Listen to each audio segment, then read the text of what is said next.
नमस्कार, आप सभी का स्वागत है। हमारे ऑनलाइन प्लेटफॉर्म और ऑफलाइन प्लेटफॉर्म दोनों उपलब्ध हैं उत्तराखंड पीसीएस हिंदी माध्यम में। तो सभी एस्पिरेंट आप सब जानते हैं कि आपको 29 जून 2025 और 11 मई 2025 लोक सेवा आयोग द्वारा आयोजित जो परीक्षाएं हैं, प्रारंभिक परीक्षाएं लोअर पीसीएस और अपर पीसीएस दोनों संपन्न हो चुकी हैं।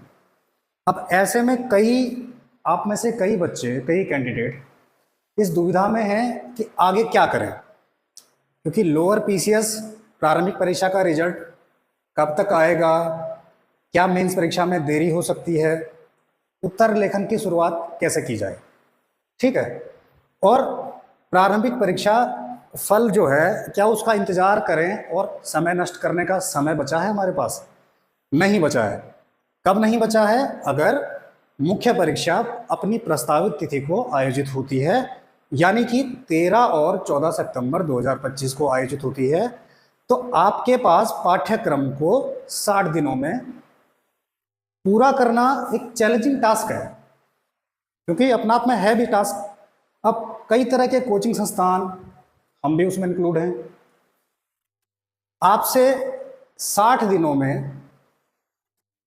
दिनों में लोअर पीसीएस मेंस परीक्षा का जो पाठ्यक्रम है, जो सिलेबस है, उसे पूरा करने के वादे आपसे करेंगे। आपसे कहेंगे आप 60 दिनों में पूरा मेंस का सिलेबस पढ़िए। लेकिन क्या 60 दिन में ये सिलेबस हो सकता है? क्योंकि जहां तक मेरा सवाल है, 60 दिन आपके लिए बहुत कम है, सिलेबस बहुत ज़्यादा है।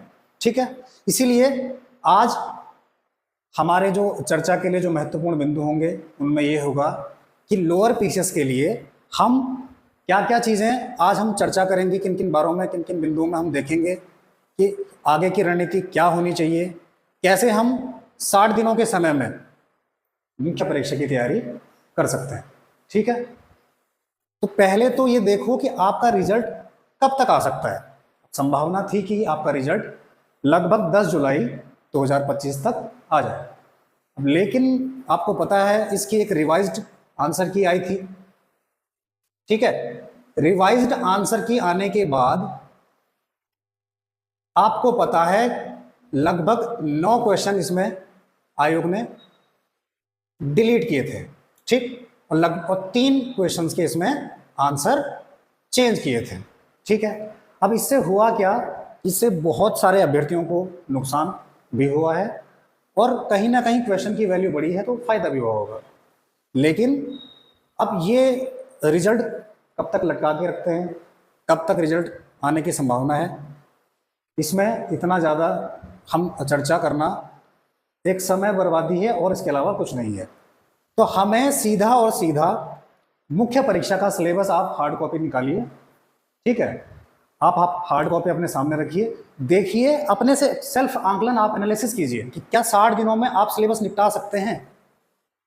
क्यों आप, अब एक और चीज़ आती है, आप में से बहुत सारे अभ्यर्थी ऐसे हैं जिनके मार्क्स बहुत बढ़िया है प्रीलिम्स में, मतलब 100 हैं, 105 हैं, 106 हैं, वो भी घर बैठे परीक्षा के रिजल्ट के इंतजार में बैठे हैं कि परीक्षा का रिजल्ट आएगा और हम मुख्य परीक्षा की तैयारी करेंगे। ठीक है, जो बिल्कुल नए बच्चे हैं, फ्रेशर बच्चे हैं अभी के बैच के लिए, उनको ऐसा कदम उठाना उनके लिए हानिकारक हो सकता है, क्योंकि डिसएडवांटेज है, आपके पास समय कम है, तो कैसे आप इतने दिनों में तैयारी कर देंगे। ठीक है, तो क्या करें, कट ऑफ पर आप अपना ज़्यादा समय नष्ट ना करें। ठीक है, क्योंकि कट ऑफ पर चर्चा करना, अब चर्चाएं चलती रहेंगी जब तक परीक्षा का रिजल्ट नहीं आ जाता। आप चर्चा पे आप बिजी रहेंगे, आप एक यूट्यूबर की वीडियो देखेंगे, ये कट ऑफ इतना बता रहा है, दूसरा कहेगा इतनी जा सकती है, तीसरा कहेगा इतनी जा सकती है, तो इनमें ही आपका लगभग 11 मई से आज 8 जुलाई 2025 का समय है, तब से लेके अब तक कट ऑफ में उलझे होंगे बहुत सारे अभ्यर्थी। लेकिन जिनको पता है मुख्य परीक्षा की अहमियत क्या होती है, उसकी टफनेस क्या होती है और उसको पास करने की स्मार्ट अप्रोच क्या है, वो अभ्यर्थी उस पर लग चुके होंगे। और क्योंकि इस संबंध में हमने भी अपना आंसर राइटिंग कार्यक्रम शुरू किया था, जो कि 6 जुलाई को हमने डेमो टेस्ट रखा था, सेक्शनल टेस्ट GS1 का 6 जुलाई को 2025 को। बहुत सारे अभ्यर्थी ऑनलाइन बैच में शामिल हुए थे और कुछ ऑफलाइन में शामिल हुए थे। अब इनमें से बहुत सारे बच्चे जो सीरियस कैंडिडेट हैं, उन्होंने अपनी आंसर शीट सबमिट करी, कॉपी चेकिंग हुई, उनको उनके रिमार्क्स भी दिए गए। लेकिन बहुत से अभ्यर्थी जो अच्छे मार्क्स हैं, जो 100 प्लस भी लाए हैं, उनका कहना है सर रिजल्ट नहीं आया है, आलस आ रहा है, कम क्वेश्चन अटेम्प्ट किए हैं। तो ये प्रॉब्लम आपकी है, ठीक है। परीक्षा अगर अपने समय से होता है तो ये जो आपने अपने लिए जो एक आलस का एक मीडियम तैयार किया है, ये आप पर ही भारी पड़ सकता है। तो मेरा कहना यही है कि बिना समय गंवाए आप कहीं से भी, आप जहाँ से भी आप अपना तैयारी करना चाहते हैं, जिस भी माध्यम से आप तैयारी करना चाहते हैं, आप अपनी तैयारी शुरू कीजिए और विधिवत शुरू कीजिए। शुरुआत में समस्याएं आएंगी, आंसर कैसे लिखें, क्या करें, कैसे करें, सिलेबस ज़्यादा है, समय कम है, अगर टाइम पे पेपर हुआ तो क्या हमारा सिलेबस पूरा हो सकता है क्या है, उत्तर लेखन की शुरुआत कैसे करें, कहाँ से शुरू करें। कईयों के दिमाग में लग रहा होगा रिजल्ट लेट आ रहा है, तो कईयों को लग रहा होगा कि शायद मेंस परीक्षा लेट हो जाए, क्योंकि उत्तराखंड लोक सेवा आयोग का प्रचलन भी है, ठीक। उत्तराखंड लोक सेवा आयोग के द्वारा परीक्षाएं लंबित भी रहती हैं बहुत समय पे। तो इन सब जितने भी चर्चा के बिंदु यहाँ पे शामिल हैं, इन पे ज़्यादा दिमाग मत लगाइए। अपनी मुख्य परीक्षा की जो तैयारी है उसको शुरुआत कर दीजिए, और शुरुआत ऐसी करनी है, विधिवत शुरुआत करनी है। अब ऐसा नहीं है कि आप शुरू कर दें, आज एक आंसर लिखा, कल दूसरा लिखा, ठीक है, परसों 4 दिन का गैप रख लिया, फिर सोचे अरे यार सिलेबस तो पूरा नहीं हुआ। आप टेस्ट सीरीज ज्वाइन कर, जहाँ से भी कीजिए, आप कीजिए, आपकी इच्छा है, आपकी इच्छा पर निर्भर करता है। लेकिन जहाँ से भी आप टेस्ट सीरीज ले रहे हैं, सेल्फ एनालिसिस कर रहे हैं, PYQ सॉल्व कर रहे हैं, आप क्वेश्चनों की प्रकृति समझिए, प्रश्न किस प्रकार के पूछे जा रहे हैं। और जहाँ तक मेरा सवाल है, मुझे जहाँ तक मेरी समझ है, लोअर PCS के जो प्रश्न बनेंगे वो आपके टू द सिलेबस बनेंगे, सिलेबस में जो दिया हुआ है वही बनेंगे। हाँ, एक चीज़ है, आपके GS2 में एथिक्स का जो पोर्शन ऐड हुआ है इस बार सिलेबस में, ये कई सारे अभ्यर्थियों के लिए एथिक्स चैलेंजिंग रहने वाली है, क्योंकि इसमें बहुत सारे फिलोसोफर के बारे में पढ़ना है, लोक सेवक के प्रति ईमानदारी, कर्तव्यनिष्ठा, ठीक, और भी बहुत सारी एथिक्स के अंदर चीज़ें आती हैं। केस स्टडी लोअर PCS में इस बार नया इंट्रोड्यूस हुआ है। आपके पास केस स्टडी आएगी एथिक्स में, कैसे करेंगे, इतने कम समय में कैसे करेंगे। तो हमारा संस्थान, और हमारे नहीं, पूरा सारे जितने भी आपके संस्थान होंगे, कोचिंग इंस्टीट्यूट, सभी अपना अपना प्रयास कर रहे हैं। अब ये आप पे डिपेंड करता है कि आपको बेस्ट कहाँ क्या लगता है। अगर आपको क्वालिटी लगती है, क्वालिटी के पीछे जाइए।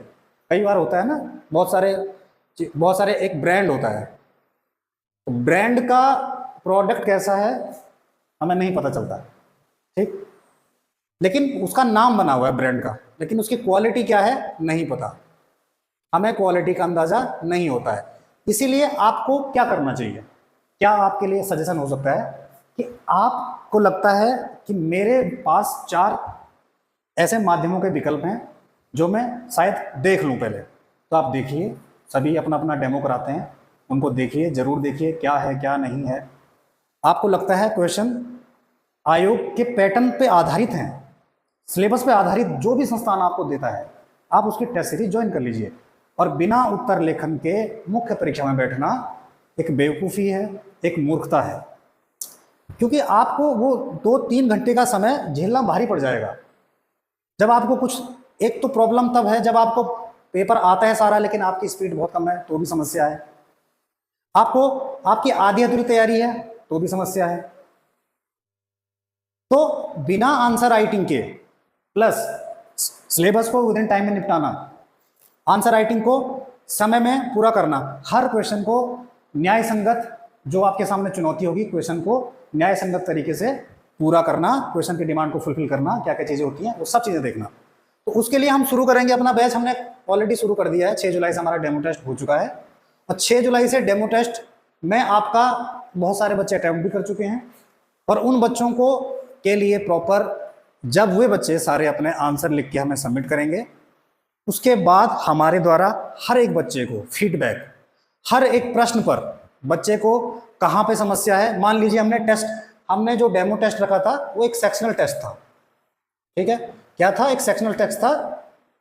वो टेस्ट GS1, जो लोअर PCS मुख्य परीक्षा का GS1 है, इसमें हमने 13 प्रश्नों पर एक परीक्षा, एक डेमो टेस्ट आयोजित किया। ठीक, आप हमारे संस्थान का जो डेमो टेस्ट पेपर है उसको एक बार जरूर देखिए और देखने के बाद एनालाइज कीजिए क्या प्रश्न सही से बने हैं। अगर आपको उसकी समझ कम पड़ती है, आपको लगता है पता नहीं प्रश्न कैसे बने हैं, तो उस अभ्यर्थी से जरूर एक बार चेक कराइए हमारा जो टेस्ट पेपर है, जो ऑलरेडी सिलेक्टेड हैं या फिर बहुत अच्छी जानकारी रखते हैं, पीसीएस परीक्षाओं के मामलों के जानकार हैं, उनसे जरूर डिस्कस कीजिए, देखिए क्या है। तो ज़्यादा वीडियो लंबी ना करते हुए मैं यही कहूँगा कि हमारे पास प्रॉपर आंसर राइटिंग है, हैंड रिटन उत्तर लेखन जो होगा हमारा वो कैसा होगा, हैंड रिटन नोट्स, मतलब जो आपको पेपर दिया जाएगा उसी पेपर के सारे क्वेश्चन हम और हमारी टीम उस पर हैंड रिटन में आपको आंसर लिख के देगी, हैंड रिटन आंसर्स। अब ऐसा नहीं है कि जो हमने आंसर लिख दिया है वही सही है, वही आइडियल है। एक हमारी कोशिश इतनी होगी कि उस प्रश्न के उत्तर में आपके लगभग प्रश्न की जो डिमांड है उसको कैसे पूरा करें, वही होगा। आप उससे मैच करके देखेंगे कि मैं कितना कर पा रहा हूं, मैं कितनी चीजों को इसमें शामिल कर पा रहा हूं। ठीक है भाई, 100 शब्दों में आपके पास उत्तर लेखन आएगा, आपको देखना है कि 100 प्रश्न मेरे पास आ रहे हैं तो पता नहीं क्या क्या ख्याल आएंगे आपके पास, आप भावनाओं में बह के पता नहीं क्या क्या लिख दिया, और जो 25 शब्दों वाले प्रश्न थे उनमें बहुत ज़्यादा लिख दिया और 100 शब्दों वालों में कम लिख दिया। यद्यपि बहुत सारे अभ्यर्थियों द्वारा किया भी गया है जब हम कॉपी चेक कर रहे थे, लेकिन उन बच्चों को साथ ही साथ हम यही भी बता रहे हैं कि शब्द सीमा का विशेष ध्यान रखना है, स्पीड का ध्यान रखना है, कंटेंट पर ध्यान देना है, हर चीज़ पे काम करना है। और जब इसका नियमित अभ्यास होगा तो डेफिनेटली मेंस परीक्षा के लिए आप अपने आप को सक्षम बना पाएंगे। ठीक है, तो आप देखिए टेस्ट सीरीज अपना डेमो टेस्ट पेपर, अगर चाहिए तो हम आपको टेलीग्राम हमारा ग्रुप है यूट्यूब पे, हम डिस्क्रिप्शन बॉक्स में शामिल कर देंगे, उससे आप टेलीग्राम पर जुड़ें और हमारा डेमो पेपर जो है उसको जरूर देखेंगे बार सिलेबस को। ठीक है, जिससे आपको आइडिया हो कि वास्तव में तैयारी यहाँ से करनी चाहिए, नहीं करनी चाहिए, हमें क्या करना चाहिए आगे नेक्स्ट टाइम। तो सभी बातों को नज़रअंदाज करते हुए अपनी मुख्य परीक्षा पे लग जाइए, और निश्चित तौर पर जो ज़्यादा मार्क्स वाले हैं वो तो जरूर लगें। ये इसमें नंबर कम आ रहे हैं, 100 से नीचे, 100 हूँ, नहीं होगा, क्या करूँ, ये सब छोड़िए, परीक्षा के लिए लग जाइए। Thank you.